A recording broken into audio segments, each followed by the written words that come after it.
खबरें तफसील से। जम्मू कश्मीर में मिलिटेंटों ने बीएसएफ के काफिले पर हमला कर दिया। मिलिटेंटों ने मीर बाजार अनंतनाग में जम्मू कश्मीर कौमी शहरा पर बीएसएफ के काफिले पर हमला कर दिया। यह काफिला जम्मू से कश्मीर आ रहा था और इसी दौरान मिलिटेंटों ने काफिले पर फायरिंग कर दी। ताहम सिक्योरिटी फोर्स ने इस कोशिश को नाकाम बनाते हुए जवाबी कार्रवाई की। पुलिस के मुताबिक हमलावर मिलिटेंटों ने जाए वारदात से राह फरार इख्तियार करने की कोशिश की।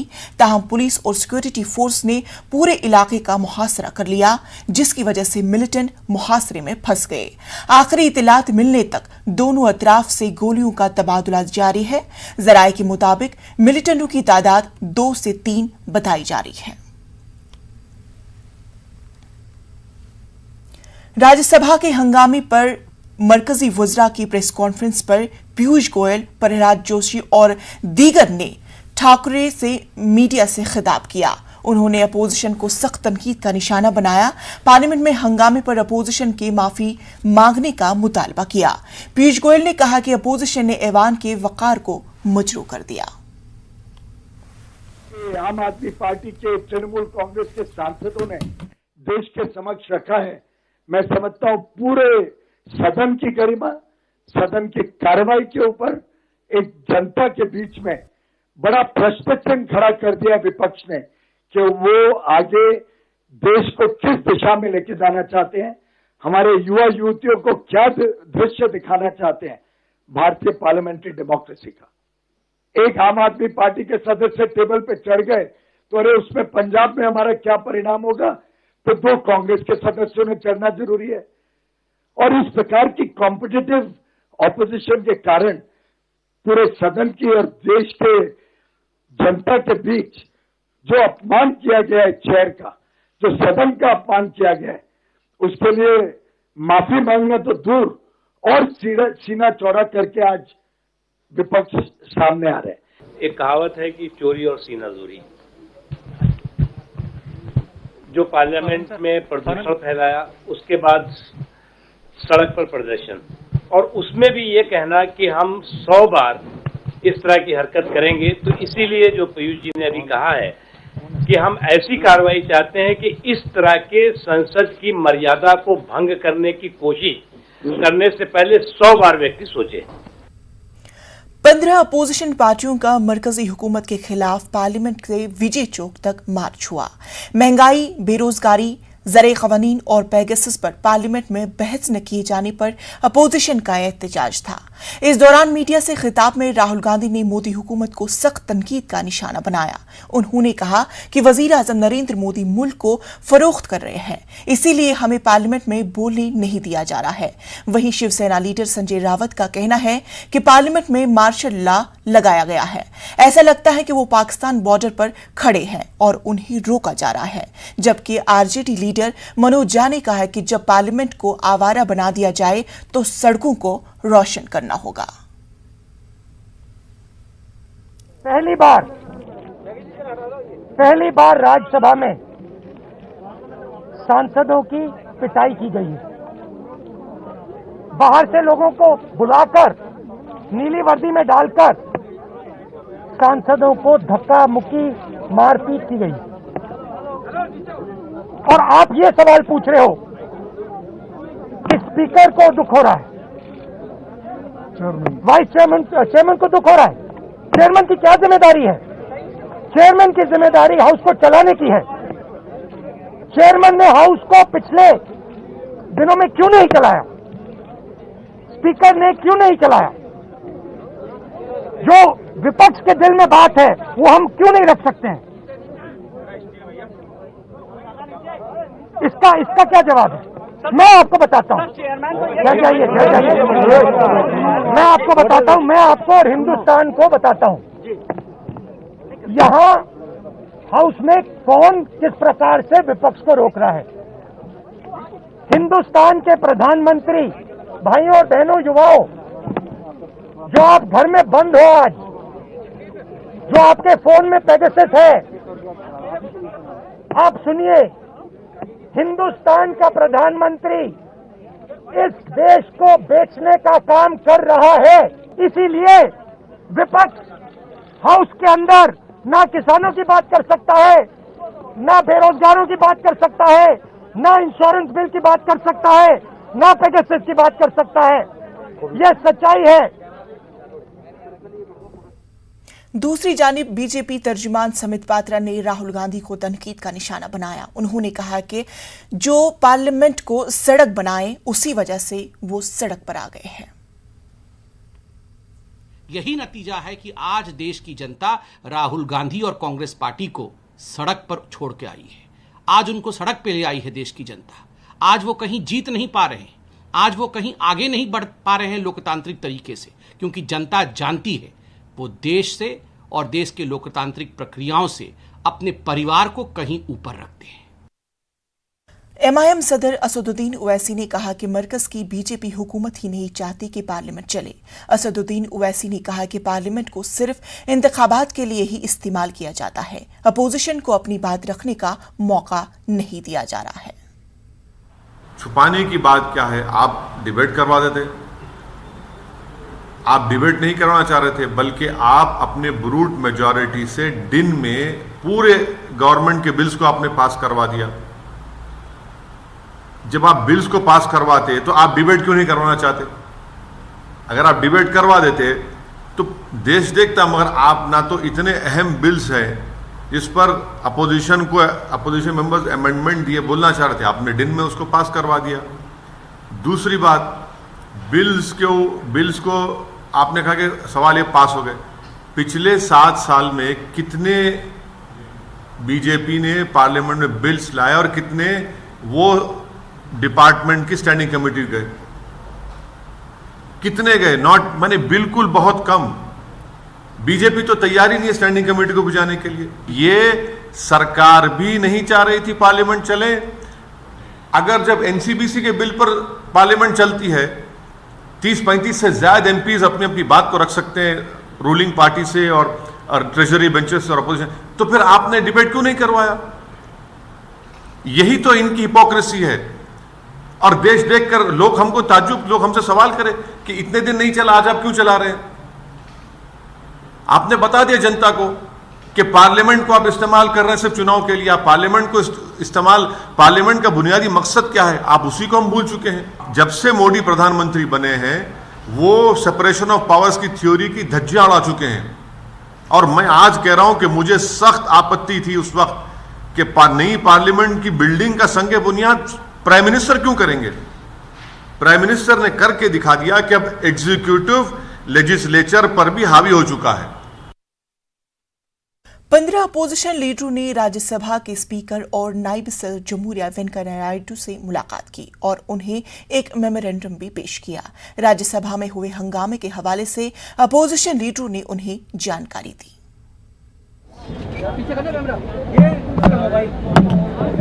उपराष्ट्रपति जी को, जो हमारे राज्यसभा के चेयरमैन हैं, उनसे मिले और उनको हमने एक मेमोरेंडम पेश किया और उसमें ये बात सारे पार्टियों की नेताओं ने और हमारे सीनियर लीडर शरद पवार जी ने भी, हम सभी ने मिलके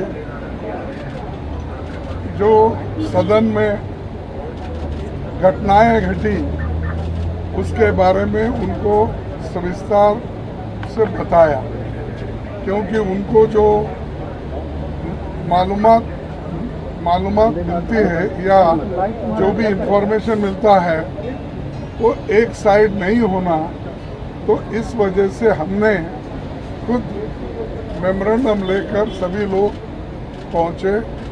हम धन्यवाद करते हैं उपराष्ट्रपति का कि उन्होंने समय दिया, हमारी बात सुनी। दिल्ली मुबैना अस्मत रेजी व कत्ल मामले की मुतासरीन से मुलाकात का वीडियो अपने ट्विटर अकाउंट पर अपलोड करने के बाद राहुल गांधी के ट्विटर अकाउंट को आर्जी तौर पर मुअत्तल कर दिया गया था। अभी ये मामला अदालत में ज़ेर समाअत है। अभी कांग्रेस इसी मामले के खिलाफ एहतिजाज कर रही थी कि ट्विटर ने कांग्रेस के सीनियर लीडरान रणदीप सुरजेवाला, अजय माखन, सुष्मिता देव और मक्खन टैगोर समेत कई कांग्रेस लीडरान के अकाउंट्स को मुअत्तल कर दिया है। यही नहीं, ट्विटर ने मुंबई कांग्रेस कमेटी के ऑफिशियल ट्विटर हैंडल को भी ब्लॉक कर दिया है। कमेटी के कारगुजर सदर चरण सिंह सुप्रा ने इस पर एतराज जाहिर किया है। बताया जा रहा है कि ये कार्रवाई ट्विटर ने कवायद की खिलाफ वर्जी की सूरत में की है। कांग्रेस ने ट्विटर पर मरकजी हुकूमत के दबाव में काम करने और अपोजिशन की आवाज को दबाने का इल्जाम लगाया है। कांग्रेस के मुताबिक माजी में बीजेपी इख्तिदार वाली रियासतों के कुछ लीडरों ने मुतनाज़ा पोस्ट्स किए थे, जिस पर ट्विटर खामोश रहा। कांग्रेस का कहना है कि ट्विटर अकाउंट ब्लॉक कर देने से उन्हें कोई फर्क नहीं पड़ता और वो मुल्क के मसाइल को उजागर करते रहेंगे। राहुल गांधी और कांग्रेस लीडरों के अकाउंट मुअत्तल करने पर ट्विटर का बयान सामने आया है। ट्विटर ने तहरीरी बयान देते हुए उस पर लगाए जा रहे जानिबदारी के इल्जाम को मुस्तरद किया है। ट्विटर ने लिखा है कि ट्विटर के कवायद हमारे सर्विस पर मौजूद हर एक के लिए अदल और गैर जानिबदारी से नाफिज किए जाते हैं। हमने कई सौ ट्वीट्स पर फाल कार्रवाई की। दिल्ली में मुबैना असमत रेजी व कत्ल के मुतासरीन से राहुल की मुलाकात का जिक्र करते हुए ट्विटर ने लिखा कि जिन्होंने एक ऐसी तस्वीर शाया की है जिसने हमारे कवायद के खिलाफ वर्जी की और हमने हमारे निफाज के इख्तियारात की हद के मुताबिक इसके खिलाफ कार्रवाई की है।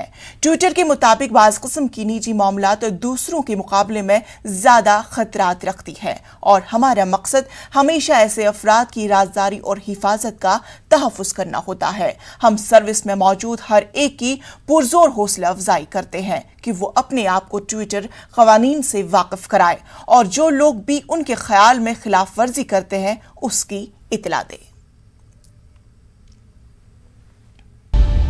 ब्रेक के बाद इस्तकबाल। अब बात करते हैं आत्मनिर्भर नारी शक्ति की। वजीर आजम नरेंद्र मोदी ने आत्मनिर्भर नारी शक्ति से संवाद प्रोग्राम में खवातीन के सामने तबादुले ख्याल किया और बाद में खिताब भी किया। इस मौके पर वजीर आजम ने मुल्क की तरक्की में खवातीन की हिस्सेदारी पर रोशनी डाली। इसके अलावा पीएम मोदी ने मरकज की जानिब से खवातीन को बाइख्तियार बनाने के लिए की जा रही काविशों और स्कीमों को गिनवाया। स्वयं सहायता समूहों से जुड़ी बहनों से बातचीत कर रहा था तो उनका आत्मविश्वास मैं अनुभव करता था। आपने भी देखा होगा उनके अंदर आगे बढ़ने की ललक कैसी है, कुछ करने का जज्बा कैसा है। ये वाकई हम सबके लिए प्रेरक है। इससे हमें देश भर में चल रहे नारी शक्ति के सशक्त आंदोलन के दर्शन होते हैं। साथियों, कोरोना काल में जिस प्रकार से हमारी बहनों ने स्वयं सहायता समूहों के माध्यम से देशवासियों की सेवा की, वो अभूतपूर्व है। मास्क और सैनिटाइजर बनाना हो, आपके सखी समूहों का योगदान अतुलनीय रहा है। अपने परिवार को बेहतर जीवन देने के साथ साथ देश के विकास को आगे बढ़ाने वाली हमारी करोड़ों बहनों का मैं अभिनंदन करता हूं। गाजियाबाद में एक इलाका है जो पीने के पानी की फराहमी के हवाले से एक रेगिस्तान बन चुका है। सूरत हाल ये है कि कारपोरेशन भी बेबस है। विजयनगर में पीने के पानी का मसला संगीन होता जा रहा है। हुकूमत पानी पर कई करोड़ खर्च करती है, लेकिन मसला जूं का तूं है। पानी की सतह 350 फुट से नीचे पहुंच चुकी है। म्युनिसिपल कॉरपोरेशन बोरवेल्स लगाकर बहुत कोशिश भी कर रही है, लेकिन बस नाकामी ही हासिल हो रही है। 26 विजयनगर जोन के अंदर वार्ड है और इस वार्ड की सबसे भयंकर जो समस्या है वो पानी की है। जल स्तर 350 से नीचे चला गया है और भौगोलिक परिस्थिति के अनुसार एक तरफ इस वार्ड की आर्मी की ज़मीन है, दूसरी तरफ रेलवे की ज़मीन है। ट्यूबवेल्स जो पहले आर्मी की ज़मीन पे लगे हुए थे वो रिबोर की पोजीशन में रिबोर हो नहीं पा रहा, वो लोग परमिशन नहीं देते। 10 HP और 5 HP से पानी की सप्लाई की जाती है, लेकिन ये प्रॉपर सप्लाई नहीं है। ये तो एक फीडिंग है, जैसे ग्लूकोज लगा दिया बीमार आदमी की। सच्चाई तो ये है कि वाटर लेवल का हमें नगर निगम को ये व्यवस्था करनी पड़ेगी कि रेन हार्वेस्टिंग का सिस्टम करें, या दूसरे वार्डों से अमृत योजना के तहत जो टंकी बन रही है उससे इस वार्ड में जब तक पानी की सप्लाई नहीं होगी, यहाँ भयंकर समस्या पानी की बनी हुई है। हैंडपंपों की पोजीशन ये है कि जो महिलाएं हमारी माताएं बहनें हैं वो चाह के भी हैंडपंप से पानी नहीं खींच सकते, पुरुष ही नहीं निकाल सकते, पानी इतना नीचे चला गया है। वो गाजियाबाद का एक क्षेत्र रेगिस्तान में तब्दील होता जा रहा है। हम बात कर रहे हैं गाजियाबाद के विजयनगर की, वार्ड नंबर 26 की, जहां पर पानी का जलस्तर 350 फुट के नीचे पहुंच गया है। 50,000 आबादी का ये क्षेत्र है, कहीं ना कहीं समस्या से जूझ रहा है और लोगों को पानी खरीद के पीना पड़ रहा है। नगर निगम भी समय समय पर प्रयास करता है, लेकिन ये कहीं ना कहीं किफायती नहीं रहता है। अगर हम बात करें गाजियाबाद की, एक तरफ हिंडन नदी है, दूसरी तरफ जमुना है और गंग नहर है, लेकिन जिस तरीके से जल स्तर लगातार पानी का नीचे गिरता जा रहा है, तो कहीं ना कहीं एक ये बहुत बड़ी समस्या है और इसका निवारण होना चाहिए। Rohit Singh, news 18, Ghaziabad. Tokyo Olympics में सिल्वर मेडल हासिल करने वाले रेसलर रवि दिहाई ने न्यूज 18 से खास बातचीत की। न्यूज 18 से बात करते हुए रवि ने कहा कि मुल्क का नाम रोशन करना मेरे लिए सबसे बड़ी खुशी का लम्हा था। उन्होंने कहा कि टोक्यो ओलंपिक्स में उन्होंने अपना बेस्ट करने की कोशिश की थी। साथ ही उन्होंने कहा कि मुल्क के लिए हर जगह गोल्ड जीतने की कोशिश करेंगे। रवि दिहाई से बात की हमारी नुमाइंदा रचना ने। तो कांग्रेचुलेशंस, जिस तरीके से टोक्यो ओलंपिक में जाकर आप भारत के लिए सिल्वर लेकर आए। बहुत बहुत धन्यवाद मैम। अच्छा, ये बताइए कि सिल्वर आया और जब आपको सिल्वर मिला तो सबसे पहले क्या फीलिंग मन में आई थी, कैसा लग रहा था? देखो जी, इससे बड़ी फीलिंग क्या हो सकती है कि इतने बड़े पोडियम पे खड़ा होना है और अपने देश के लिए इतना बड़ा काम करना कि देश जिससे देश को खुशी मिले, क्योंकि इतना बड़ा पोडियम था वो कि उसमें उससे पूरा देश खुश था। तो इससे बड़ी खुशी मैं किसी चीज़ को नहीं मान सकता। बिल्कुल। अच्छा रवि, ये बताइए कि अपने इस सफ़र के बारे में मुझे थोड़ा सा बताइए कि किस तरीके से शुरुआत हुई, कब से आप यहाँ पे प्रैक्टिस कर रहे हैं, कितने समय प्रैक्टिस करते हैं? देखो जी, मैं ना लगभग 2008 में यहाँ पे आ गया था। उससे पहले हमारे गांव में एक अखाड़ा छोटा सा, तो हमारे जो गुरुजी हंसराज जी, वो भी पहले यही के स्टूडेंट थे, तो उनके पास थोड़े दिन मिट्टी में करीब 5-7 महीने। तो उसके बाद मैं दिल्ली आ गया और गुरुजी महाबली सतपाल जी के पास आ गया मैं, तो वहीं से स्टार्टिंग होगी। तो उस टाइम थोड़े दिन बाद देखा कि सुशील कुमार का मेडल आया 2008 ओलंपिक गेम्स में उसी साल। तो देखा इतना प्यार, इतना सम्मान मिल रहा है, तो उनको देखा कि भाई देखो, मैं भी अगर जीतूंगा तो मेरे को भी ऐसे ही सम्मान मिलेगा। लंबे समय से आप अपने माता पिता से दूर रह रहे हैं, यहाँ पर प्रैक्टिस कर रहे हैं। जब आप लौट कर आए, जीत कर आए, तो मम्मी पापा से बात हुई, वो लोग आए मिलने? देखो जी, वो इतने प्रशंसक थे, इतना प्यार मिला वहाँ पे एयरपोर्ट पे, तो पिताजी से 1-2 झलक थी, वो भी दूर से ही हुई, पास में तो आए भी नहीं। बस ये था कि हाथ जोड़ प्रणाम था, इससे ज़्यादा कुछ नहीं। क्योंकि इतने आदमी थे, उन्होंने खुद सोचा भाई देखो इतने आदमी आए, तो मैं तो इसका पिताजी हूँ, मेरे को इससे ज़्यादा खुशी क्या हो सकती है। तो बहुत खुश थे वो। और 2 मिनट फ़ोन पर ही बात हुई थी मेरी, तो बोला बेटे ठीक है, हम 18 तारीख को प्रोग्राम करेंगे गाँव में, और जब हम मिल के बात करेंगे और जब हम अपना समय भी एक दूसरे के साथ बताएंगे। रवि, एक चीज़ बताइए कि अभी तो टोक्यो ओलंपिक में जो विजेता खिलाड़ी आए हैं और बहुत सारे खिलाड़ियों की, बहुत सारे खेलों की चर्चा हो रही है, लेकिन हम अमूमन देखें तो क्रिकेट के अलावा और दूसरे खेलों की चर्चा उतनी नहीं होती जितनी होनी चाहिए। बिल्कुल जी, देखो इस चीज़ का फ़र्क है, पर फिलहाल ना आप देखो, आप अपना फेडरेशन ने हैं जो साई है, IOA, ये ना बहुत ज़्यादा इंटरेस्ट ले रहे हैं। अब ये ग्राउंड लेवल से काम भी करना शुरू कर दिया इन्होंने। अच्छा, अगर आपसे सुझाव मांगे जाएं कि रेसलिंग को आगे बढ़ावा देने के लिए क्या कुछ करना चाहिए? बिल्कुल जी, देखो सबसे ज़रूरी काम है कि हमें जो ग्राउंड लेवल है वहीं पे काम करना ज़रूरी है। ज़्यादा से ज़्यादा जैसे हम गाँव होते हैं, जो रेसलर हैं, एक ना रेसलर देखिए, मेरे को और कोई गेम का इतना पता नहीं है, तो ना ज़्यादातर एक मध्यम परिवार से आते हैं और गाँव से आते हैं। तो अगर हम वहीं पे थोड़ी सुविधा दे देंगे तो ज़्यादा टैलेंट निकलेगा वहाँ से। देखा हमारे साथ बात करने के लिए मौजूद थे इंडिया के सिल्वर बॉय रवि दहिया, जिन्होंने टोक्यो ओलंपिक में सिल्वर जीता है और अब वो भारत के सुल्तान बन चुके हैं। उनका कहना है कि उनका टारगेट अगले खेलों पर है और साथ ही साथ वो चाहते हैं कि खेल को लेकर ग्राउंड लेवल पर जो काम होना चाहिए उस पर सरकार और भी ज़्यादा ध्यान दे। कैमरा पर्सन नरेश के साथ रचना, न्यूज़ 18 दिल्ली। तैराकी एक ऐसा फन है जिसे लोग शौक व ज़ौक़ के तौर पर अपनी जिंदगी का हिस्सा मानते हैं, लेकिन कानपुर के एक ऐसे तैराकी हैं जिन्होंने अपनी जिंदगी तैराकी में सरफ कर दी। 50 साल की उम्र के बाद भी पंकज जैन नामी तैराकी ने तैराकी नहीं छोड़ी। पंकज जैन ने कौमी और बैनुल-अक़वामी सतह पर तैराकी चैंपियनशिप में मुल्क का नाम रोशन किया और इसी तैराकी की वजह से अपने खानदान के गुजर बसर का इंतजाम भी किया। तैराकी की वजह से उन्हें नौकरी मिली और आज वो नौजवानों के लिए तैराकी की मिसाल पेश करते हैं। पंकज जैन ने कानपुर में 18 किलोमीटर गंगा नदी में तैराकी की और अपने हाथ और पांव तैराकी के दौरान बांध रखे। ताहम उनका कहना है कि कोई भी हाथ और पांव बांधकर किसी ट्रेनिंग के बगैर तैराकी न करे। गंगा बैराज से मेस्कर घाट तक 18 किलोमीटर की साहसिक तैराकी हाथ व पैर बांधकर पर्यावरण जागरण, नमामि गंगे, स्वच्छ गंगा व युवाओं को तैराकी के प्रोत्साहन हेतु ये कार्यक्रम मैंने दिया। पिछले 15 अगस्त को मुल्क आज़ादी के 75 साल का जश्न मनाने जा रहा है। इससे कबल दिल्ली के बाजारों में सिक्योरिटी बढ़ा दी गई है। दिल्ली के सरोजनी नगर मार्केट में 70 सीसीटीवी कैमरे के जरिए पूरे बाजार की निगरानी की जा रही है। बाजार में दाखिले से पहले लोगों की चेकिंग की जा रही है। मार्केट का जायजा लिया हमारी नुमाइंदा रचना ने। को देश जश्न आज़ादी का 75वां साल मनाने जा रहा है और इस 75वें साल की खुशियां तो देखी ही जा रही है और इसके साथ दिल्ली में सुरक्षा व्यवस्था भी बढ़ाई जा रही है।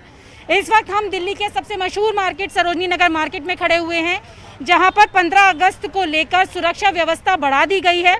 और आप देख भी सकते हैं कि मार्केट में जो भी कोई गाड़ी आ रही है या जो लोग आ रहे हैं उनकी पूरी चेकिंग की जा रही है, क्योंकि सुरक्षा के मद्देनज़र ये सारी कवायद दिल्ली पुलिस की तरफ से की गई है।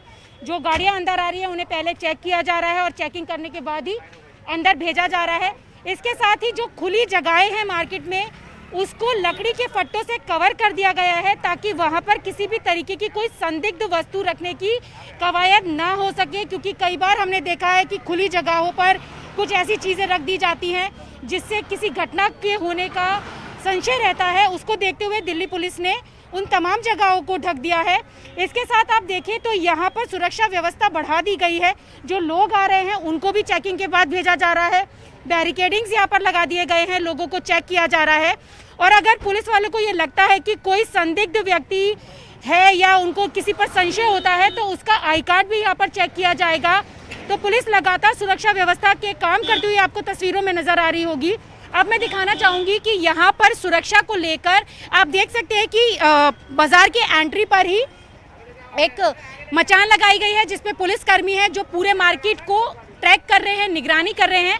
और इसके साथ ही जो सरोजनी नगर मार्केट है वो करीबन 70 सीसीटीवी कैमरे की निगरानी में है, जिसकी ट्रैकिंग कंट्रोल रूम में की जा रही है।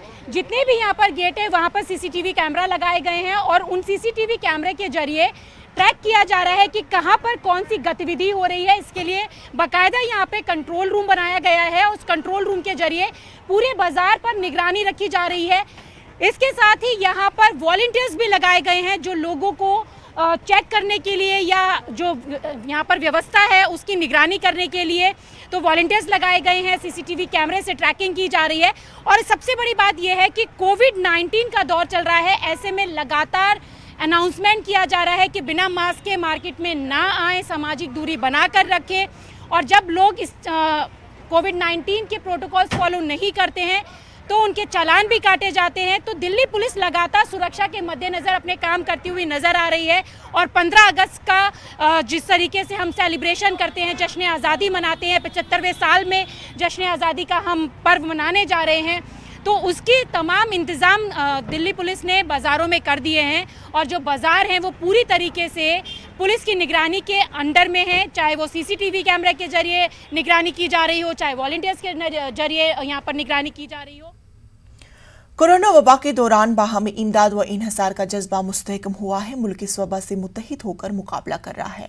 टीकाकारी के ऐलान के बाद हम बेहतर ताउन करें जिससे हम कोरोना को मात देने की जानिब कदम बढ़ा सके।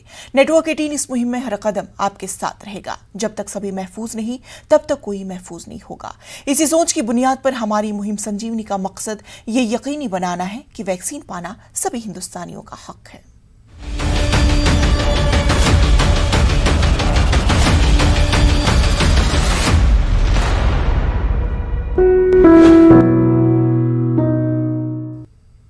क्या सैनिटाइजर नुकसानदेह है? क्या टीके आपके डीएनए को मुतासिर करते हैं? क्या टीके कर आपकी कोविड-19 से मुतासिर कर सकता है? क्या ये कुछ सवाल आपके ख्याल में आते हैं? खैर, अब एक जगह है जहां आपके सभी सवालों का जवाब दिया जा सकता है और ये सब आपके फोन पर नेटवर्क 18 और फेडरल बैंक की कौमी सदा की टीकाकारी से मुतालिक बेदारी मुहिम के तहत कोविड-19 के खिलाफ Sanjeevani short of life Sanjeevani WhatsApp helpline शुरू हो चुकी है। आपको बस 7977773753 नंबर पर व्हाट्सएप करना है और आपको उसी वक्त आपके सवाल का जवाब मिल जाएगा। जानकारी जिसे जांच और क्रॉस चेक किया गया है। तो आगे बढ़े, कोविड-19 पर अपने सवालों को व्हाट्सएप करें और अपनी जरूरत की सभी जानकारी हासिल करें। नंबर है 7977773753।